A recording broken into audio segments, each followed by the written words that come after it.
hello, New Life Church. So glad to have you joining us for our message this week. Early in our years as missionaries in a little country in Africa called Burkina Faso, I had the privilege of driving for 4 hours with a Burkina Faso Alliance pastor named Tienu, who actually at that point in time was on staff at one of America's most respected seminaries, Trinity Evangelical Divinity School in Chicago, where he was the academic dean. On that trip, I asked him, Dr. Tienu, I'm a young missionary. What advice would you give to me as I begin my ministry here in Burkina Faso? And he told me, you know, Larry, when you stepped off the plane for the very first time, whether you realized it or not, everybody in our culture viewed you as being the same as every missionary they'd ever seen and every other white person they'd ever seen. People actually sometimes told us that all of us white people look alike, which made us laugh. But he went on to say, be different, be unpredictable. Break the mold by which you're being judged. So I gave some thought to that, and as the years progressed, until the day actually when we left, the time when we left Burkina Faso, in both big and in small ways, I tried to follow his advice whenever I could.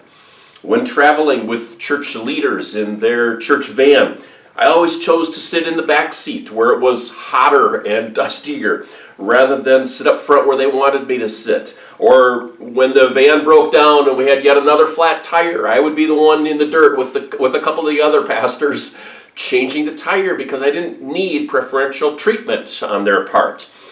I sat with my family during the singing, during the worship time in church services, rather than having the position of prominence or the position of honor up on the platform, even on those Sundays when I preached.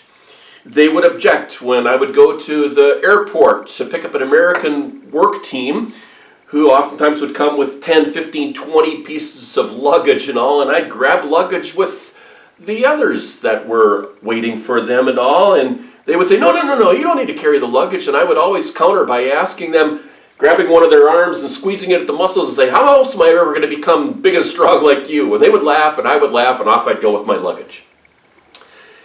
Doing these little things helped me remember what Jesus said in Matthew 20, verse 28. The Son of Man did not come to be served, but to serve.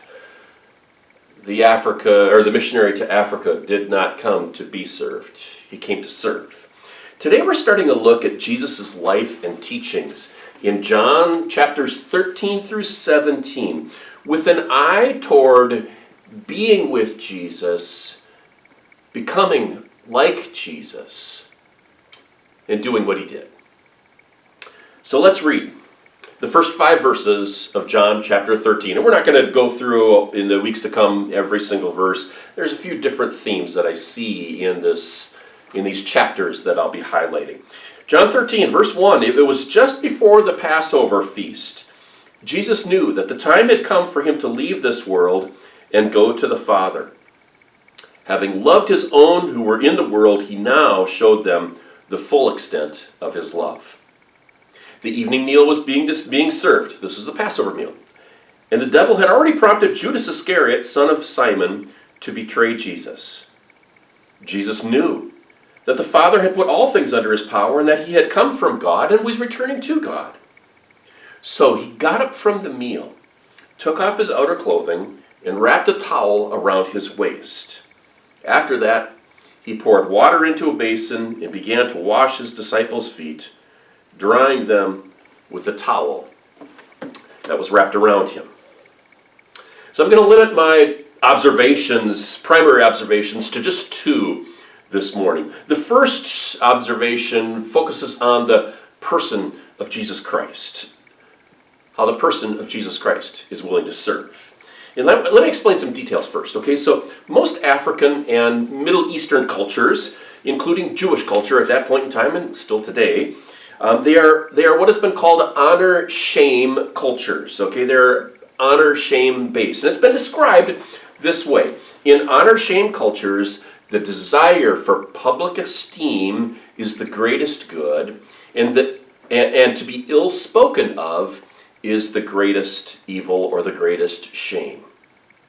No one seeking public esteem in an honor-shame culture got there by kneeling on a dusty ground and washing disciples' feet, washing anyone's feet. A favorite missionary story of mine that makes me laugh every time I think of it is of a Burkina missionary who got stopped by a policeman. This gray-haired missionary, I think in his 60s at that point in time, got out of his vehicle and he kneeled down in front of the policeman, deeply apologizing with his hands together. I'm really, really sorry for what he had done. But the policeman was very young and he was so embarrassed for the missionary that he grabbed him by the arm and he's trying to pull him up. Get up off your feet, old man, which the old man is a term of respect out there. Get up off the ground, get on your feet, and telling the missionary, I'm not going to fine you, I'm not going to penalize you. This missionary's shame-filled behavior, and it truly would have been anything that would have been respected. His shame-filled behavior or appearing behavior was actually a very laughable, shameless ploy, because the young, shocked policeman could never come to grips with an old man kneeling in the dirt in front of him. It was so countercultural. And this old missionary got in his vehicle and drove away, never got the fine. Time and again, throughout the Gospels, Jesus hammers away at his culture. Hammers away at a culture that is at odds with what it's going to look like to follow Jesus. Listen, following Jesus transcends culture. It can never conform to culture the way that culture would want it to. Following Jesus transcends culture. It always has, and it always must. You see, in this hot, dusty climate that Jesus and the disciples lived in, with virtually no paved roads, 12 men traveling for hours in the dust and dirt would have arrived for this feast, this most important of annual Jewish feasts, the Passover. They would have arrived certainly not smelling good, and definitely their feet would have stunk. It was customary to have feet washed before meals, largely because their meals were eaten not at tables, they were eaten while reclining on cushions on the ground, where somebody else's feet were just feet away from yours. From your face. They were at nose level. They were at eye level. So good hosts, all hosts, would provide basins of fresh water, and they would provide a servant to wash the feet of every guest. But remember, this was a borrowed room. It was perhaps a rented room. The homeowner was not present at this meal. He was not the host in the traditional sense of the word, and he had apparently not provided a servant to take care of this task, all of which fit perfectly into Jesus' plan anyways. So yet once again, after breaking with culture over and over and over again during his earthly ministry, touching lepers, touching sick people, doing things on the Sabbath that none of them would have expected, Jesus breaks again the societal norms, doing what only the lowliest of servants would have been forced to do back in the day. Even high-level servants didn't wash feet. This was among the most shocking things that Jesus did. Now, try to put it into our context. Here's how it might be. This is your father-in-law coming to visit you and scooping dog poop in your backyard because you have forgotten to do it for 2 weeks. This is a presidential candidate visiting a restaurant, and when no one's looking, thoroughly cleaning the toilets. This is, for American or Minnesota context, this is Joe Mauer, okay, the Minnesota Twins hero, okay, Hall of Famer. This is Joe Mauer helping during a massive flood in St. Paul, not by comfortably handing out water bottles, no, by going down into a sewer and unmucking a 4-foot underground sewer pipe. Do you get a sense of what this looks like? This is washing out cloth diapers. A prestigious person doing that. We actually, with two of our daughters, used cloth diapers back in the day. We couldn't afford disposables. This is doubly unthinkable for the disciples because after washing their stinky feet with his bare hands, he then sits down back at the table and starts to eat food with them with those same bare hands. Again, this is Joe Mauer. Comes out of the sewer and he wipes off his hands real briefly with a wet wipe, and then he grabs the Big Mac a second later and starts to eat it, and then he realizes the others don't have their food, and so he goes and unwraps everybody else's Big Mac, and he handles the sandwich with his own hand and hands it to him. Remember, they ate out of a common bowl. These disciples are watching, horrified, as Jesus has just washed their feet with his bare hands, wiped them off on a towel at the end of wiping off 12 other people's feet with that same towel, and then takes those bare hands, puts them into the food bowl, and pulls out a chunk and starts eating for himself. Unthinkable. Shocking. Scandalous. Everything is wrong. Everything is unacceptable about what Jesus is doing. You see, Jesus had always been a conundrum for people, including for his disciples. Throughout his ministry, he had made some of the highest claims about himself. Called himself the Son of God, claimed to be the Messiah, claimed to be equal with God. When it was communicated that he was on a par with God, after his resurrection, when Thomas the disciple actually worships him, Jesus doesn't deny it. So he has made these high claims of himself, yet over and over again, Jesus' extremely lowly and humble behavior is radically different from what his followers would have expected from someone making such high claims for himself. Jesus could do this because of something that we see in verse 3, all right?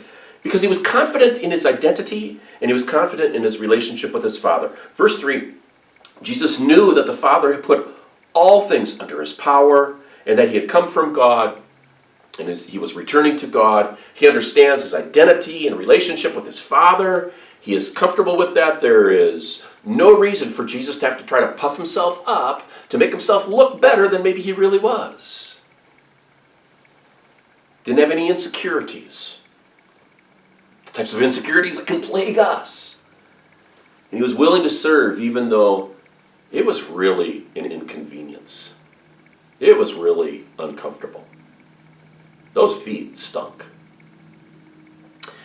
In Genesis 3, after Adam and Eve fall into sin, there's a curse that comes on Adam, and that curse is essentially that from now on, working the land, tilling the soil, would become painfully hard. That's just a small microcosm of what the larger picture actually looked like now. The whole curse wasn't just that the ground was cursed. The whole curse was actually that creation would now work against mankind's best efforts. And the wider ripple effect throughout all of history would be that we would constantly be pushing back on the difficult consequences of sin in our world. So in my mind, I picture Jesus reasoning this way. Someone pays the price for the effects of sweat and bacteria and foot fungi or foot funguses. And if someone is made uncomfortable by that, why not me? Here I am. I'll be the first to do this. He is substituting himself in ways that no one else would ever have dreamed of. But listen to this.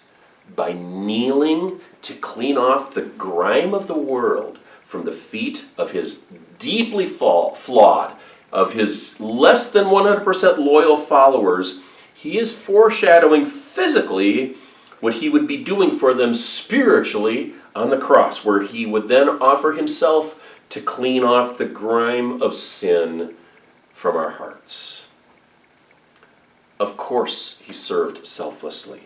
A world that was filled with insecurity and pain an incredible weakness as a result of sinful behavior. It needs the strong, it needs the spiritual to do the same. Jesus led the way. He wants us to follow and do that just like he did.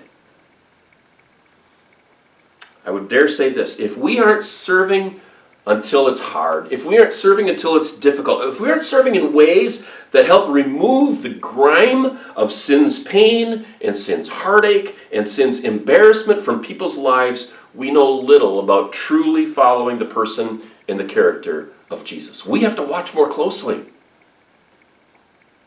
So, in addition to looking at serving in the light of the person of Jesus, let me briefly comment now about serving in light of the power of Jesus.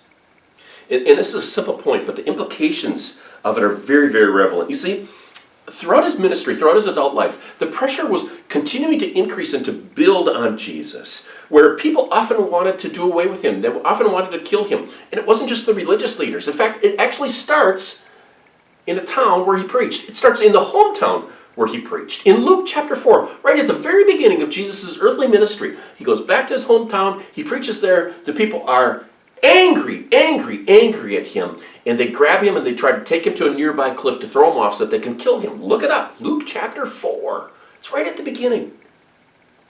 And then throughout his ministry, we read that religious leaders were constantly trying to arrest him, constantly trying to trap him, constantly trying to kill him. And even his followers, they were trying to do that too. In fact, in John chapter 11, just 2 chapters before these verses that I read, in John chapter 11, Jesus raises Lazarus from the dead. In John chapter 12, the religious leaders are so upset with Jesus. They're plotting to kill, not Jesus, they're plotting to kill Lazarus, because even his followers were a threat. And while he now is washing his disciples' feet, Jesus knows very well what the next 12 hours are going to look like. He knows that he is going to be arrested. And he knows that the brutal torture is just hours away. Do you know when I am least likely to be concerned with anyone else's needs? It's when my pain and my problems and my hurt seems the strongest to me. It is like overwhelming me. A few weeks ago, I was in the kitchen at our house, probably emptying out the dishwasher, which I regularly do like at least once a month. And as I got up, my head hit the corner of one of the cabinet doors because unfortunately they were built like 5 feet 9 inches tall. So they hit me like right about here. Anyways, that one hit me on the top of my head. I think I still might have a divot up there from that and all. And I was in agony. It was so painful. While I was cringing in pain, and I was certainly doing more than cringing, I don't swear, but there was part of me that if I did, I would have been swearing then and all. And that would not have been the time for Nancy to have come up to me from the living room and said, hey, take a look, I got a really painful paper cut. All right? I was absorbed in my pain. And when the pressure or the pain is the greatest, our natural tendency is to focus exclusively on ourselves. Jesus does the opposite. I'm convinced that he purposely chooses this time of greatest pressure on himself, when he could be expected, when he could be excused, to focus solely on himself and what lay ahead in just a few hours. This is the time that he chooses to show us his greatest act of service. Or rather, his greatest act of love. What does it say? Verse 1, having loved his own who were in the world, he now showed them the full extent of his love. One author puts it this way, having loved, he loved. You know what it doesn't say? It doesn't say, because of his great friendship with the disciples, he loved them. Or it doesn't say, because they had endured so much together and bonded through tough times, he loved them. It doesn't say, because the disciples had obeyed him so fully, he loved them in return. It doesn't say, because the disciples were so lovable, he decided he was going to love them back. No, it says, having loved, he loved. In other words, because of his nature as the source of love, He loved. Here's what I don't think I could ever have done, yet Jesus does it. In this meal, where it says in verse 2, the devil had already prompted Judas Iscariot to betray Jesus. What it doesn't tell us is that Judas was at the meal still at this point in time. It says that, it might say that in this chapter and all, but it says that in others of the Gospels and all. Okay, so Judas Iscariot, the one who was going to betray him, is eating the meal. Jesus washes his betrayer's feet anyway. You know who else was at the meal? Obviously Peter was at the meal. And Jesus knows. In less than 12 hours, maybe only 10 hours, Peter is going to deny that he ever even knew Jesus. Even though he'd been traveling with him for 3 years. Jesus washes the denier's feet. Thomas was there. Thomas is going to doubt. He's not going to believe until after the resurrection. Jesus washes the doubter's feet. And Luke 22, verse 24 tells us that later in this feast, later in the supper, the disciples argue in front of Jesus. Which of them was the greatest of the disciples? Jesus washes all those arrogant disciples' feet. And Jesus would have washed my feet, too. And yours. Not only was Jesus going to endure the unimaginable, physical, excruciating torture that was going to come both before he was nailed to the cross, but then as he is being crucified, not only was he going to go through that physical pain, he was also going through the emotional pain that he was enduring, listen to this, from his closest followers, from his best friends. That level of physical pain coupled with emotional disappointment and pain is unlike anything that you or I could ever be faced with. Still, he loves. The internal pain and the forces on Jesus would probably stop everyone else from carrying through an expression of love and service as lowly and as selfless as washing their feet, much less dying for their sins through torture on a cross. But it is the power of his love that compels him. In my studies, I came across this. How much more powerfully could Jesus ever communicate? If you enter into a relationship with me, I will never forsake you. 1,000,000 failures cannot wear out my love for you. So what? 2 thoughts about applying this. One for now, one for the long term. The first is simply this. Who around you needs you to enter, or in many cases, more likely re-enter their life with an expression of selfless service and love that puts you into an uncomfortable spot, that actually requires something difficult or hard from you? Who needs that in your life? Maybe it's a neighbor who's going through a tough time that you haven't connected with. It's been far too long. It might be a coworker who gossiped about you and you've kept them at arm's length. It might be your spouse. It might be your wife whose words yesterday really stung, but who needs to hear you say, well, you do know that I still love you. And then empty the dishwasher afterwards. So that's my first thing. Look around. Every person watching this video can show some form of selfless service and love and concern and care for someone in their life. You can do it today, you can do it this week for sure. But the second application of this, this is actually of greater concern to me, okay, because it's kind of an offshoot of a pattern that we should be developing right now, okay, but the long-term ramifications might not be seen for a while, okay. Virtually, and you'd have to be like almost dead not to be realizing that virtually every indicator that we can see in our world in these times points to tough times ahead. All right, I could never profess to know what that will look like. There are other scholars who are way, way, way more knowledgeable about prophecy than I am. But here is my sense.